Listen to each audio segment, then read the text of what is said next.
Voltamos para o segundo bloco do programa Polêmica. Para você que ligou a TV agora, estamos com Renato Gonçalves, do Conselho Municipal dos Direitos da Criança e do Adolescente. E para você que quiser acompanhar as entrevistas feitas por o programa Polêmica, youtube.com/programa A Polêmica. Renato, deixamos aquela pergunta no bloco passado. Nós assistimos principalmente pela televisão, o Ministério Público opinando favoravelmente ou não pela liberação de alguns menores que estão já cumprindo as suas penas pelos atos infracionais. Essa assistência social, essa análise psicológica, ela tem sido bem feita ou ela tem sido feita de uma forma muito padronizada que às vezes o profissional não consegue realmente identificar o sociopata, o delinquente em tese irrecuperável?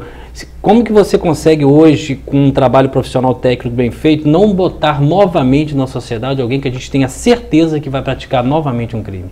Olha, Cláudio, isso é uma pergunta muito boa e muito importante de ser esclarecida para a sociedade.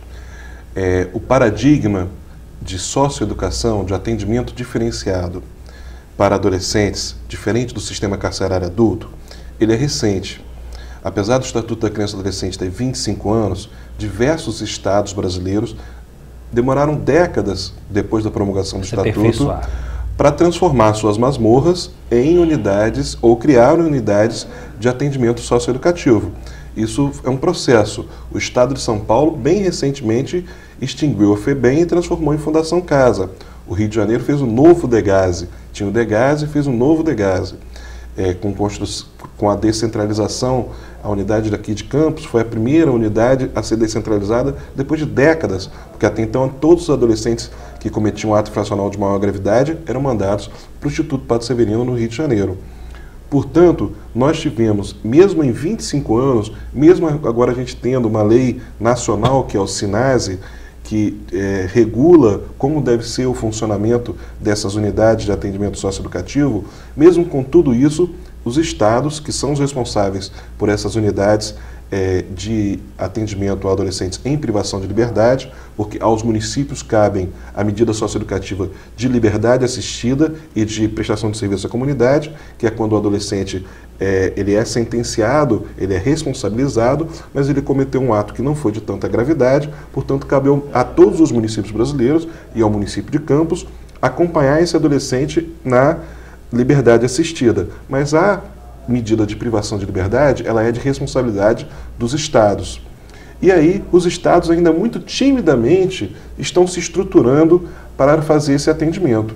Nós temos, por exemplo, aqui em Campos, uma equipe que foi pensada para a unidade de Sense, que foi pensada para atender 80 adolescentes e estava atendendo até bem pouco tempo atrás 170. E esses profissionais que atendem, eles são do âmbito municipal, são estadual? Eles são concursados? São concursados de um concurso que o governo do estado fez especificamente para esse departamento que é o DEGASE. E a efetividade desse essa efetividade, ela é comprometida pela superlotação, é isso que eu quero te dizer. Tá.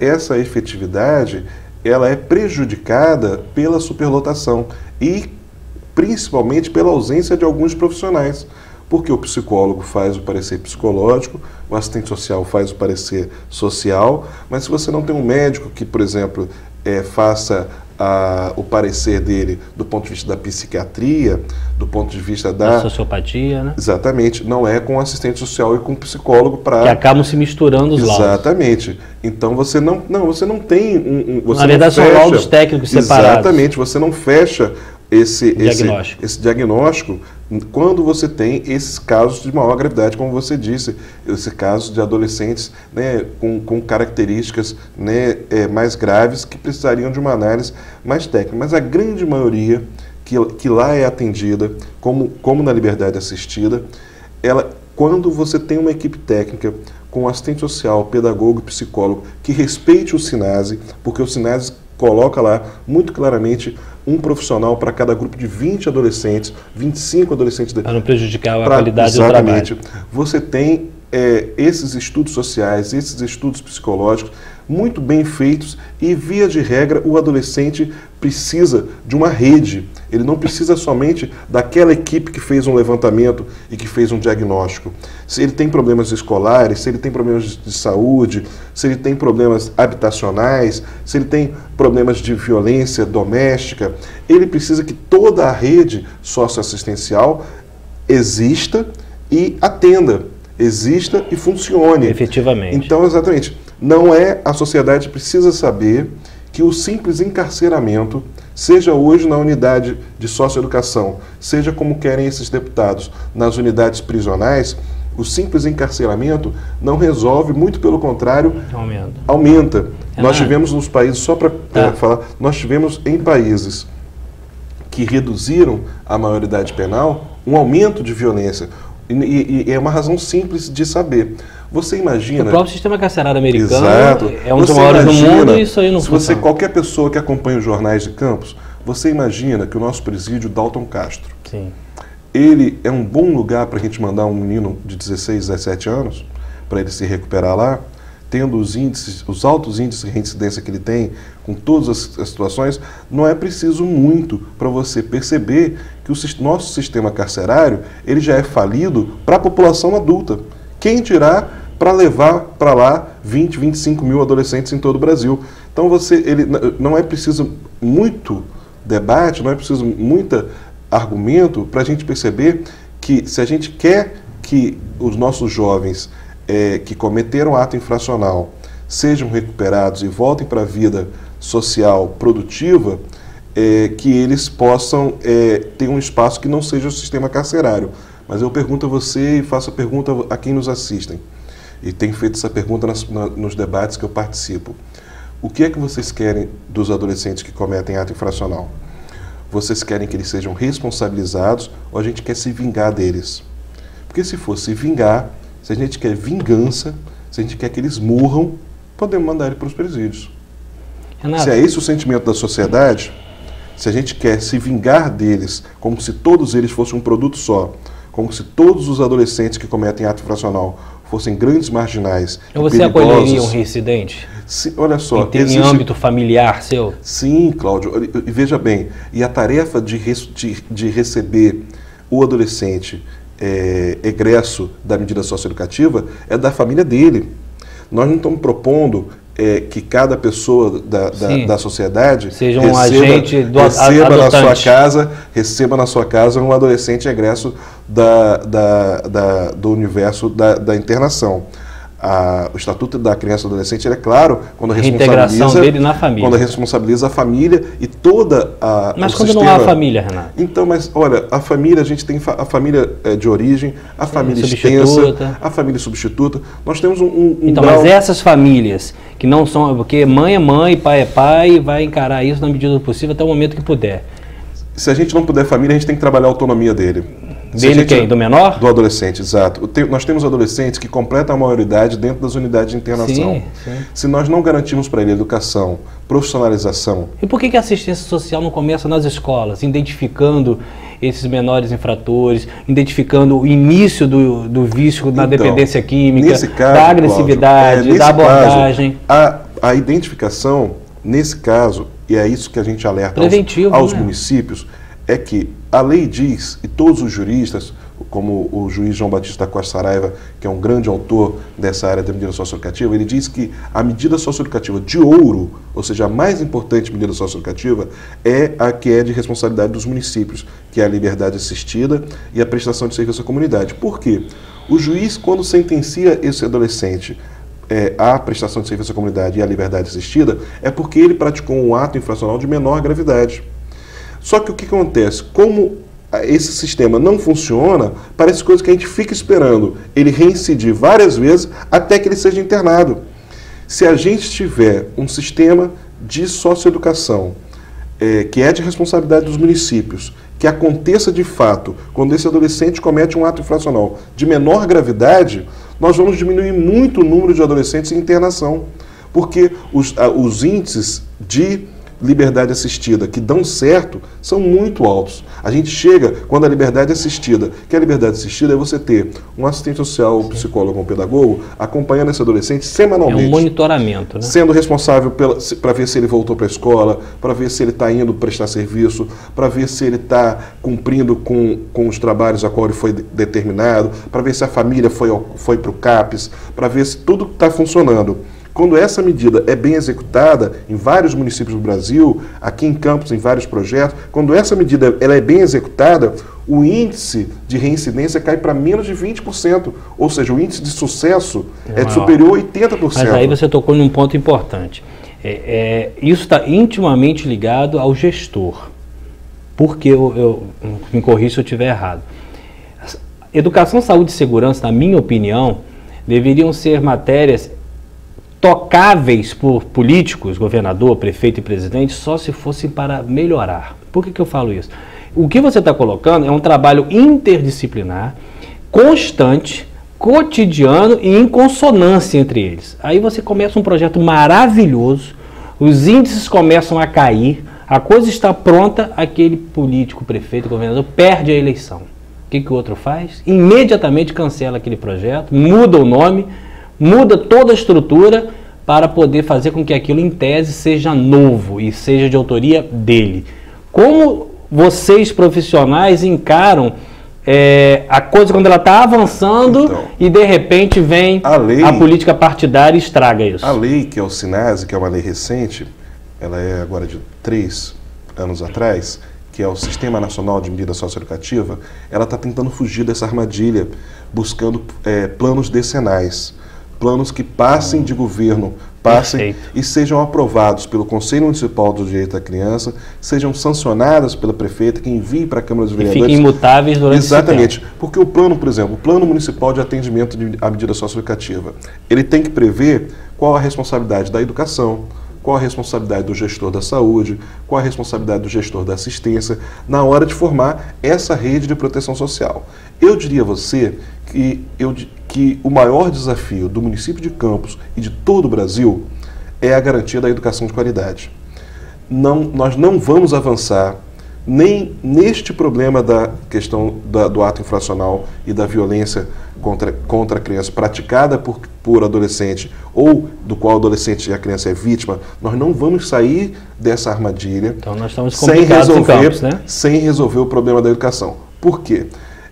Nós não temos como sair disso se continuarmos a ter uma torneira aberta onde crianças chegam, por exemplo, vou dar uma idade, né, só para a gente trabalhar com ela. Chega aos 10 anos de idade sem saber ler nem escrever. Porque pedagogicamente, se você conversar com especialistas da pedagogia, eles vão dizer que não existe uma idade determinada para a alfabetização, que a alfabetização ela é um ciclo. É ciclo constante. Então, nós estamos sendo alfabetizados nesse momento. Mas que é muito importante que dentro de um ciclo, ou seja, se você considerar que um ciclo de alfabetização começa na pré-escola e vai até o 2º, 3º ano, mas mesmo que ele continue esse processo de alfabetização, é fundamental que ele saiba ler e escrever na idade certa.